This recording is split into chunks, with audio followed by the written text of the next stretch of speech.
To get started, I think it's important to look at our landscape. When you look at the people with disability landscape, 50% of world's population live with disabilities of one kind or another, right? From hearing, seeing, mobility. 80% of people with disabilities live in developing countries. That's us. Africa has a disability prevalence of 15.3%, as earlier mentioned. 4 million Kenyans live with some form of disability, with 66% living in rural areas. Some of the barriers that we face is higher medical cost. Because now you're dealing with medication, specialized assistance, transportation, assistant devices. This results in high areas of unemployment for PWDs and poverty that their counterparts without disability.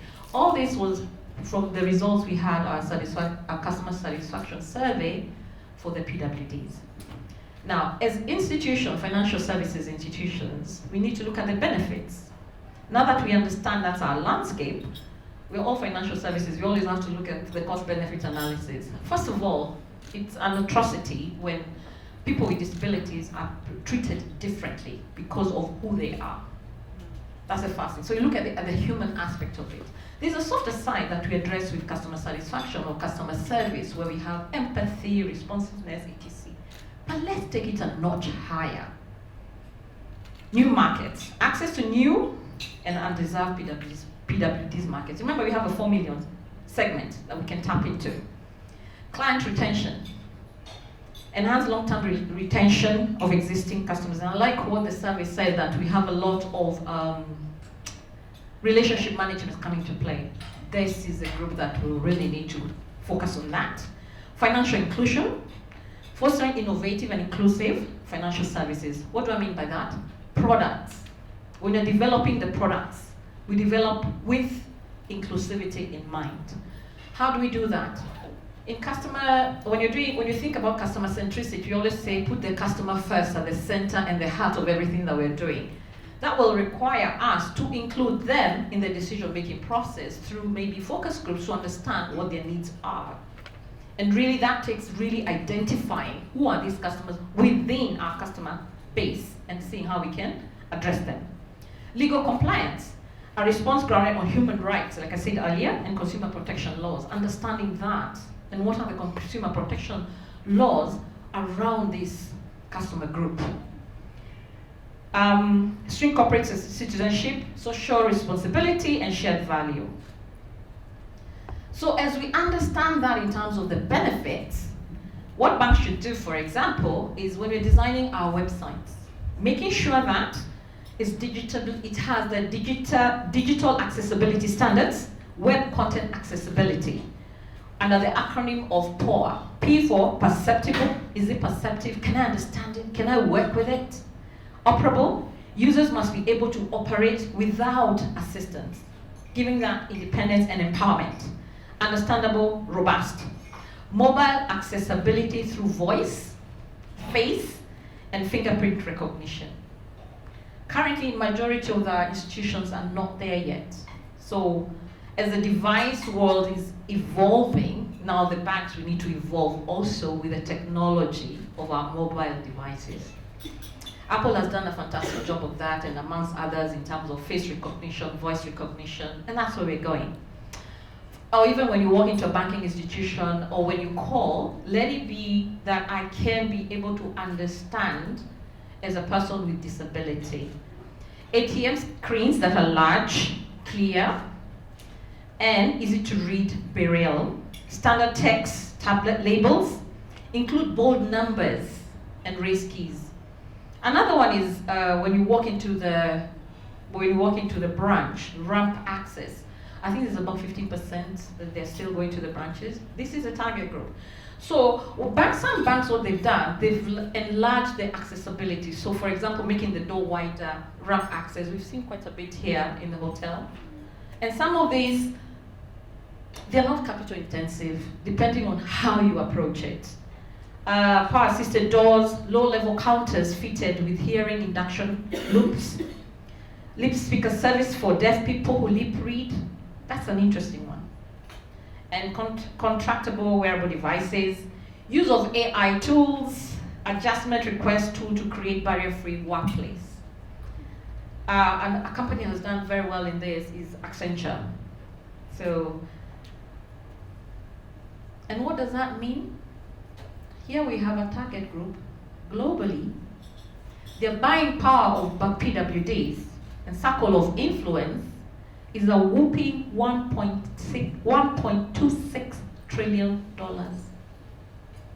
That is our playing field to make a difference within this group of customers. And of course, when you're building the brand, include them, having that inclusivity to build a brand. In a nutshell, that's my response. Thank you very much, Pauline, for that comprehensive response. I'll not mention each and every one of you by name, but I believe a lot of you are familiar with the members who have stood. This team came together in 2019 following the 2018 survey that was first done by KBA, and I can say it was groundbreaking. Why was it groundbreaking? Because it brought to the fore the need for further financial deepening and inclusion. And with today, I'm specifically talking about PWDs, or persons living with disabilities, because then it came out very clearly that they are disadvantaged as they try and access banking services. So the team then came together and started working around the tool. How could we just make sure that whatever insights we derive from the service are informative enough then to guide us in the industry in terms of driving improvement. And in 2020 specifically, we included a question that was specific to our clients who are living with disabilities, and we wanted to find out how satisfied they were with the services then that they were getting in the banks.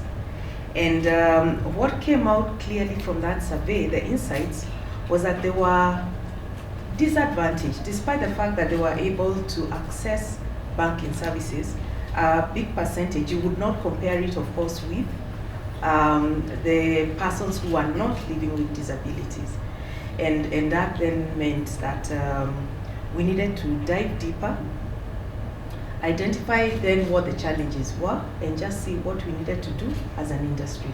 Because then when you leave it to every bank to do its own, I think everybody was doing something about it, but possibly not to the level that was expected. And I can say then KBA came together with two partners. I think that was mentioned by Dr. Olaka earlier. That was Financial Sector FSD Deepening Trust, as well as non-profit organization called Enable. And they commissioned a study where 7 banks volunteered to be part of that study. And again, I won't mention each of them by name, but it's there, I believe, in the report that has been, or that will be circulated. And from that, the customer service working group then worked very closely to make sure that, that study was successful. And a few months later, there were some major insights that came out of that particular project, and with various recommendations that have actually then been circulated to the participating banks. Of course, one major request was all banks needed then to come up with a roadmap on how to meet that target of improving accessibility by 2024, because then the roadmap was to run between 2019 to 2024. And part of the things that the industry then was to adopt, and a few have been mentioned by Pauline. She's really covered it very well. The key thing was major improvements required was client engagement, and even just by first understanding who are these clients living with disabilities. have we been able to mark them? Are we able to quickly pick them out from the customer database that you currently have? So we needed to be able then to map and then engage them more, so that in every solution that we are designing, then we needed to be more inclusive in terms of seeing how then do we meet their needs. And it becomes, of course, even more challenging, because when the study was done, they looked at websites, they looked at the mobile apps, and I think we all have that in our specific banks. But how friendly are they then to persons who are either hearing impaired, mobility impaired, or visually impaired? So the other thing that came out that we needed to work on, of course, was the improvement around physical accessibility, just to make it more friendly. We know some of us have branches, possibly at second level, third level. How accessible are they? How do we serve those kinds of clients?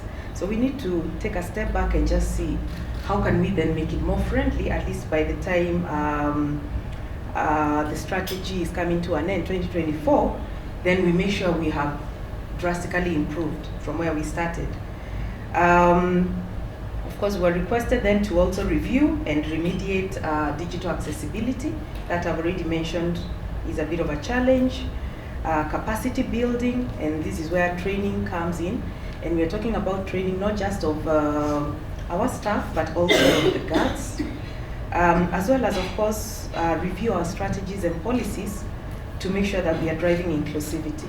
And I think as a closing, I would want to quote a statement that was in one of the KBA reports a few years back, and I'll quote verbatim: "Real financial inclusion can only be achieved when clients living with disabilities have independent access to banking services on all available platforms." I'll end there. Thank you. Thank you, Joyce. Let's appreciate Joyce. By the way, Joyce has highlighted a lot of aspects of accessibility. So, a technology perspective, how do you think technology will shape the future of customer service, not only in this industry, but even beyond? All right, thank you very much. And maybe to start, I'll tell you something that you don't know about me. So I have a condition called uveitis, and I lost my vision in my left eye. My right eye has 40% vision. So I'm not saying that for sympathy, because I'm able to operate the way you all operate. But as your customer, I'm your customer for many of your institutions. And there are various challenges I experience, and especially when it comes to the digital front. So let me give you examples. There are many websites I would go to, and sometimes the font is too small. Sometimes the colors used, I can't see. And for me, maybe it's not that bad, but I do appreciate that there are people who are worse than me when it comes to visual impairment. When it comes to the apps, some of the colors we choose, we cannot see. So these are the customers we are serving.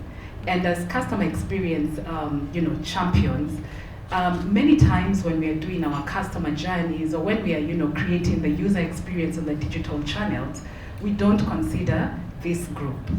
So I'll start, there are various forms of mobility and of disability, and I'll start maybe with mobility, customers who are physically challenged, or they are, physically challenged in terms of their mobility. What are the thoughts we've had in terms of the digital platforms? Getting a person who's who has mobility challenges to come to the branch or to visit us sometimes is actually a very big challenge. There's a day I actually watched one of our customers, and saw how it is he has to come to the branch. He has to get a special vehicle, he has to use our ramps, he has to be assisted. But then I asked myself, are there things like bankers we can do to make this person's experience easier? And maybe just to start off, I'll just point out some thoughts that we can do, especially in our digital platforms. Have we ever thought about, what was this customer coming to do? He was coming to deposit a check. Can this be done through our apps? Is that something we can push for? is, can this customer just scan that check instead of having the inconvenience of coming to our branches, scan the check through our app and get it actually processed. I think that would be a very good experience for that customer. Then there are other things like, there are some contactless wearable devices that our customers can use. So Pauline mentioned Apple Pay. With Apple Pay, our customers don't have to pull out their cards to transact. Basically, their transactions would just be processed without them having to pull out their cards. Then I'll talk about the visually impaired because I'm very passionate about that because I experience it. Like I said, we do a lot of content on our websites. Pauline did mention about our websites. How many of our websites are compliant? We put forms in those websites. Can our visually disabled or visually impaired customers actually access those forms? So this is just food for thought for us to just keep pushing this agenda because like any other customers, all these customers would like to do these things independently for them. Voice recognition. Do our apps have voice recognition? We've done a lot. At least now we have a lot of biometrics right now. But then, can we do more just to enable our visually impaired customers to access our digital platforms? Do we have screen readers, for most of us? Or do we assume that everybody can actually read? So I'm just challenging all of us as service champions in the industry to push more because there's a lot more we can do to actually empower our customers. Do we have Braille display on our ATMs, for example? I've seen some of us actually have that, and some do not. So is this something we can push for? I also noticed some ATMs actually have a port where customers can actually plug in and listen to the prompts. What I'm just trying to say is that the opportunities are still very many in the banking industry. And for our hearing, those who are hearing impaired, how many of us have actually learned sign language? Can we use video banking for these customers where our staff can actually communicate with these customers through sign language? So I think the message I'm just trying to point out is, yes, we've done some work, but there's a lot more we can do to just include all our customers. Like Pauline said, this is a segment that would actually bring a lot of profitability to us. Many of them are with us, working with us. They are very economically empowered, but then are we catering for them? So I think I'll just summarize it there with those very few words and just say that there is a lot of opportunity. And lastly, have we downloaded the Elimu app by KBA just to try and learn sign language? So the opportunity is still a lot. Thank you. Thank you.